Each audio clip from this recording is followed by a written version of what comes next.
സ്നേഹമുള്ളവരെ, പുതിയൊരു വീഡിയോയുമായിട്ട് ഞാൻ നിങ്ങളുടെ മുമ്പിലേക്ക് എത്തുകയാണ്. ഇന്ന് ഈ വീഡിയോ ചെയ്യുമ്പോൾ ഒത്തിരിയേറെ സന്തോഷത്തോടു കൂടിയാണ് ഈ ഒരു വീഡിയോ ചെയ്യുക. കാരണം നിങ്ങൾക്കെല്ലാം അറിയാം, കഴിഞ്ഞ ഞായറാഴ്ച നിങ്ങൾ കണ്ടിട്ടുള്ളതാണെങ്കിൽ ഇന്ത്യൻ വിമൻസ് ടീം ക്രിക്കറ്റിൽ വേൾഡ് കപ്പ് നേടിയ ഒരു ദിനമാണ്. ആദ്യമായി ഒരു വേൾഡ് കപ്പ് നേടി എന്നത് തന്നെ നമുക്കെല്ലാവർക്കും അഭിമാനിക്കാവുന്ന ഒരു ചരിത്ര നിമിഷം കൂടിയാണ്. പക്ഷേ ഇന്ന് ആ ഒരു ചരിത്ര നിമിഷത്തെക്കുറിച്ചല്ല ഞാൻ നിങ്ങളോട് സംസാരിക്കാൻ ആഗ്രഹിക്കുന്നത്. പക്ഷേ അതിന് തൊട്ട് മുമ്പുള്ള ആ സെമി ഫൈനലിൽ നിങ്ങൾ കണ്ടുമുട്ടിയ ഒരു പെൺകുട്ടിയുണ്ട്, ജെമീമ റോഡ്രിഗസ് എന്ന ആ ഒരു പെൺകുട്ടി. സെമി ഫൈനലിൽ എല്ലാവരും തോക്കുമെന്ന് പ്രതീക്ഷിച്ച ആ ഒരു മാച്ച് ഓസ്ട്രേലിയയുമായിട്ട് കളിക്കുമ്പോൾ 338 റൺസ് എടുത്ത് ജയിക്കുക എന്നത് ഒരിക്കലും പ്രതീക്ഷിക്കാത്ത ഒരു സംഖ്യയായി അവരുടെ മുമ്പിൽ ഒരു മല പോലെ നിൽക്കുമ്പോൾ ഒരു പെൺകുട്ടി കരുത്തോടെ അവിടെ നിൽക്കുകയും മാത്രമല്ല എന്നേക്കാൾ ഉപരിയായി എന്നെ ശക്തനാക്കുന്നവൻ എനിക്ക് വേണ്ടി എല്ലാം ചെയ്യുമെന്ന ധൈര്യത്തിൽ മുന്നോട്ട് പോവുകയും ചെയ്തു. അവസാനം ആ പെൺകുട്ടിയോട് ഇൻ്റർവ്യൂ എടുക്കുന്ന സമയത്ത് ചോദിക്കുമ്പോൾ ആദ്യം തന്നെ അവൾ ഉച്ചരിച്ച ഒരു വാക്ക് എന്ന് പറയുന്നത് ഫസ്റ്റ് ഐ താങ്ക് ജീസസ്.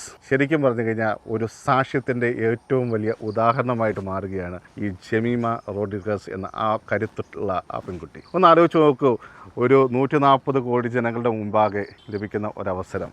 അവിടെ ധൈര്യപൂർവ്വം ഒരു സങ്കോചവും ഇല്ലാതെ യേശുവിൻ്റെ നാമം ഉയർത്തിപ്പിടിക്കുവാൻ ആ പെൺകുട്ടിക്ക് കഴിയും. ആ പെൺകുട്ടിയുടെ ചരിത്രത്തിലേക്ക് നോക്കുകയാണെങ്കിൽ ഒത്തിരിയേറെ കാര്യങ്ങൾ സങ്കടപ്പെടുത്തുന്ന കാഴ്ചകളാണ്. അവളെ പരസ്യമായി മാനഭംഗപ്പെടുത്തണമെന്ന് ആക്രോശിച്ചുകൊണ്ട് ഒത്തിരിയേറെ ആളുകൾ അവൾക്കെതിരെ മുറവിളി കൂട്ടിയപ്പോൾ പോലും തകർന്നു പോകാത്ത ആ മനസ്സ് തീർച്ചയായും ദൈവത്തിലുള്ള വിശ്വാസം കൊണ്ട് മാത്രമാണ് മുന്നോട്ട് കൊണ്ടുപോകാൻ അവർക്ക് സാധിച്ചത്. തൻ്റെ പിതാവ് ചെയ്ത കുറച്ച് തെറ്റുകളുടെ പേരിൽ. കാരണം ആ ക്ലബിൻ്റെ നിയമം അനുസരിച്ച് ആ ക്ലബിൽ പെട്ട ആരും തന്നെ മതപരമായ കാര്യങ്ങൾക്കോ രാഷ്ട്രീയപരമായ കാര്യങ്ങൾക്കോ യാതൊരു മീറ്റിങ്ങും സംഘടിപ്പിക്കാൻ പാടില്ല. അങ്ങനെയുള്ള ഒത്തിരിയേറെ നിയമവശങ്ങളുണ്ടായിരുന്നു. അതിൽ എന്തൊക്കെയോ പോരായ്മകൾ സംഭവിച്ചപ്പോൾ അതിൻ്റെ പേരിൽ സ്വന്തം എന്ന് കരുതിയ ക്ലബ്ബ് പോലും ഉപേക്ഷിച്ച് പല മാച്ചുകളിലും പുറത്തിരിക്കേണ്ടി വന്ന ഒരു പെൺകുട്ടി. അവിടെയൊന്നും കരുത്ത് തുറന്നു പോകാതിരിക്കാൻ അവളെ സഹായിച്ചത് തീർച്ചയായും ദൈവത്തിലുള്ള അവളുടെ അടിയുറച്ച വിശ്വാസമാണ്. അന്ന് ആ ഇൻ്റർവ്യൂ കൊടുക്കുന്ന വേളയിലും അവൾ ഏറ്റുപറഞ്ഞതും ആ ഒരു വിശ്വാസമാണ്.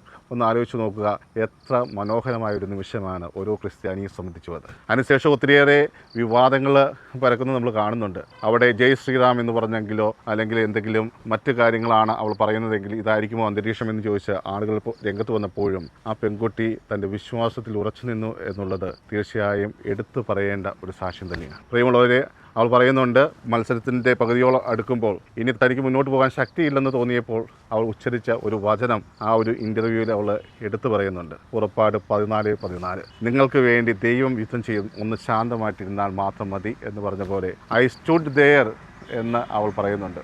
പിന്നീടെല്ലാം ചെയ്തത് എനിക്ക് വേണ്ടി എൻ്റെ ദൈവമാണ് എനിക്ക് വേണ്ടി പോരാടിയത് എന്ന ഉറച്ച ബോധ്യത്തോടെ വിശ്വാസത്തോടെ അവൾ ഏറ്റുപറയുമ്പോൾ അതിൽ നിന്ന് നമ്മൾ ഉൾക്കൊള്ളേണ്ട പാഠം എന്താണ്? ഒന്ന് ആലോചിച്ച് നോക്കൂ. നമ്മളെല്ലാവരും സത്യക്രിസ്ത്യാനികൾ എന്ന് അവകാശവാദം ഉന്നയിക്കുന്ന ഒരാളാണ്. ഇതുപോലെ നമ്മുടെ ജീവിതത്തിലാണ് ഒരവസരം ലഭിക്കുന്നതെങ്കിൽ അവരുടെ മുമ്പിൽ യേശുവിൻ്റെ നാമം ഉയർത്തിപ്പിടിക്കുവാനുള്ള ധൈര്യം നമുക്ക് ഓരോരുത്തർക്കും ഉണ്ടാകും. ചിന്തിക്കേണ്ട ഒരു വിഷയം തന്നെയാണ്. പലപ്പോഴും ട്രെയിനിലും ബസ്സിലൊക്കെ യാത്ര ചെയ്യുമ്പോൾ നമ്മൾ ധരിക്കുന്ന കൊന്ത പോലും മറ്റുള്ളവർ കാണാതിരിക്കാൻ ഷർട്ടിൻ്റെയും അല്ലെങ്കിൽ സാരിയുടെയൊക്കെ ഉള്ളിലേക്ക് മാറ്റിയിടാൻ ശ്രദ്ധിക്കുന്ന നമ്മൾ ഈ പെൺകുട്ടിയെ കണ്ടുപഠിക്കണം. ഈ പെൺകുട്ടി നൽകുന്ന സാക്ഷ്യം നമ്മൾ അനുകരിക്കാൻ ശ്രമിക്കുന്നവരായിട്ട് മാറും. ഒന്ന് ജിയോയിലൊക്കെ അത് കാണുന്ന ആൾക്കാരുണ്ടെങ്കിൽ അന്ന് ആ ഒരു മാച്ച് കാണുവാൻ 14 കോടിയിലേറെ ആളുകളുണ്ടായിരുന്നു ലൈവായിട്ട് കാണുന്നത്. അതിനേക്കാൾ ഉപരി നേരിട്ട് കണ്ടുകൊണ്ടിരിക്കുന്നവർ, ഓസ്ട്രേലിയയിലുള്ള ജനങ്ങൾ എല്ലാം കണ്ടുകൊണ്ടിരിക്കുമ്പോഴാണ് ആ പെൺകുട്ടി യേശുവിൻ്റെ നാമം ഉയർത്തിപ്പിടിച്ചത്. പ്രിയമുള്ളവരെ, ഇതുപോലെ നമ്മുടെ ജീവിതത്തിൽ ഒത്തിരിയേറെ സാഹചര്യങ്ങൾ കടന്നു വരാം, ഒത്തിരിയേറെ അവസരങ്ങൾ നമ്മുടെ മുമ്പിലുണ്ടായിരിക്കാം. അവിടെയെല്ലാം